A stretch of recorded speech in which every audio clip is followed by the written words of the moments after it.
Hi അസ്സലാമു അലൈക്കും. ഇന്ന് നമുക്ക് നല്ല നാടനായിട്ടുള്ള ബീഫ് ഗ്രേവി ഉണ്ടാക്കാം.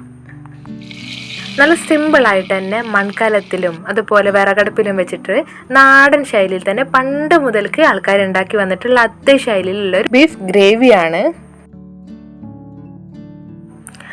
അപ്പോൾ അതിനായിട്ട് ഒരു 3/4 കിലോ ബീഫ്, 1 കിലോയുടെ അടുത്തുണ്ട് ബീഫ്, അതൊന്നും എടുത്തിട്ടുണ്ട്. കുറച്ച് നെയ്യും അതേപോലെ എല്ലിൻ്റെ പീസൊക്കെ ഞാൻ ഇതിലേക്ക് എടുത്തിട്ടുണ്ട്. അപ്പോൾ നല്ല പെർഫെക്റ്റ് ആയിട്ടുള്ള അടിപൊളി നമ്മൾ പണ്ടൊക്കെ ഉണ്ടാക്കുന്ന അതേ ഒരു ടേസ്റ്റിൽ തന്നെ കിട്ടുകയുള്ളൂ. ഇപ്പം നമുക്ക് ഇനി ആ ഒരു ബീഫ് ഒന്ന് നന്നായിട്ടൊന്ന് കഴുകി വൃത്തിയാക്കി എടുക്കാം.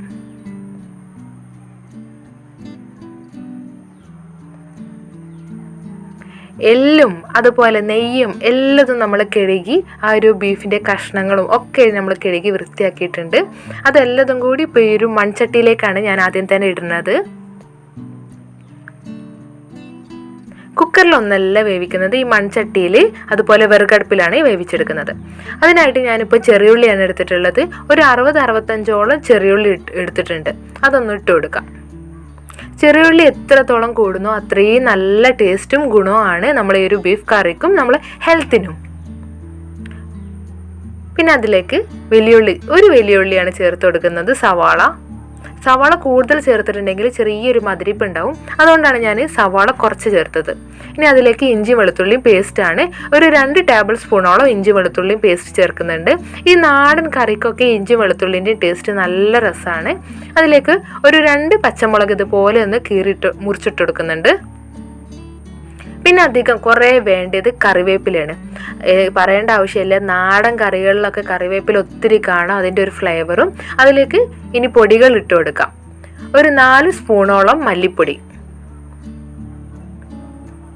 1 ടേബിൾ സ്പൂണ് മുളകും പൊടി.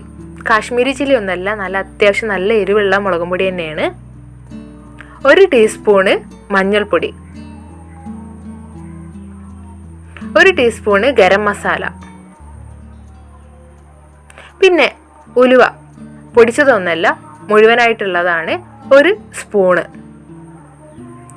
പിന്നെ 1 സ്പൂണോളം ഉപ്പും കൂടി ചേർത്ത് കൊടുക്കാം. 1 മുതൽ 1.25 സ്പൂണോളം ഉപ്പ് ചേർത്ത് കൊടുക്കാം.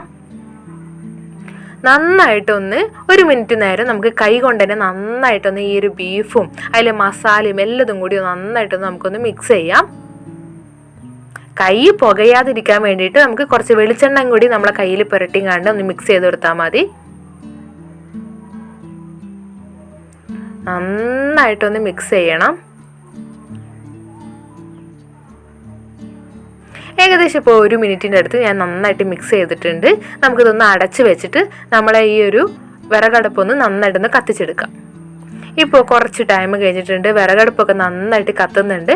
ആ ടൈം കൊണ്ട് നമ്മൾ ബീഫ് കുറച്ച് ടൈം കൂടെ വെയിറ്റ് ചെയ്തിട്ടുണ്ട്. ഇപ്പോൾ ബീഫിൽ ഒട്ടും വെള്ളത്തിൻ്റെ അംശമില്ല, അപ്പോൾ നമുക്കതിലേക്ക് ഒരു 1/2 കപ്പോളം വെള്ളം ഒഴിച്ചു കൊടുത്തിട്ടുണ്ട്. ഇനി നന്നായിട്ടൊന്ന് ഇളക്കി മിക്സ് ആക്കാം. ഞാനിപ്പോൾ 1/2 കപ്പ് വെള്ളം ഒഴിച്ചു കൊടുത്തത് ബീഫ് ഇനി നേരിട്ട് ആ ഒരു തീയിലേക്ക് വെക്കുമ്പോൾ പെട്ടെന്ന് തന്നെ അടി കരിഞ്ഞു പോകണ്ടെന്ന് വിചാരിച്ചിട്ടാണ്. നിങ്ങൾക്ക് 1/2 കപ്പോ അല്ലെങ്കിൽ 1 കപ്പോളം വെള്ളമൊക്കെ ഒഴിച്ചു കൊടുക്കാവുന്നതാണ്. പിന്നെ ഈ ബീഫിൽ തന്നെ നമുക്ക് നന്നായിട്ട് വെള്ളം ഇറങ്ങും. ആ വെള്ളത്തിൽ തന്നെ ഈ ബീഫ് വെന്ത് കിട്ടുന്നതാണ്.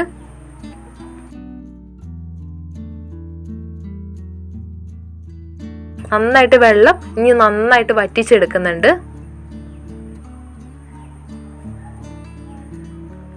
ഇപ്പം ഇത് അത്യാവശ്യം നന്നായിട്ട് വെന്തിട്ടുണ്ട്. അടി പിടിക്കുന്നുള്ള പേടിയുണ്ടെങ്കിൽ നമുക്ക് കുറച്ച് വെള്ളം കൂടി ഒഴിച്ചു കൊടുക്കാവുന്നതാണ്. ഇനി അതൊക്കെ നന്നായിട്ടൊന്ന് വറ്റി വരുന്ന വരെ നമുക്കൊന്ന് വെയിറ്റ് ചെയ്യാം. വിറകടുപ്പിലായതുകൊണ്ടും അതുപോലെ മൺകലൊക്കെ ആയതുകൊണ്ടും കുറച്ച് ടൈം പിടിക്കും. പക്ഷേ ടൈം എടുത്താൽ നല്ല സൂപ്പർ ടേസ്റ്റിൽ കിട്ടുക നമുക്ക് ഇതുപോലെ ബീഫ് ഉണ്ടാക്കുമ്പോഴാണ്. നമ്മൾ നാച്ചുറൽ ആയിട്ടുള്ള ബീഫ് റോസ്റ്റ് എങ്ങനെ ഉണ്ടാക്കാന്ന് വെച്ചാൽ ഇങ്ങനെയാണ്. അപ്പോൾ ഇത് നന്നായിട്ട് ഇത് ഗ്രേവി വറ്റി വന്നിട്ടുണ്ട്.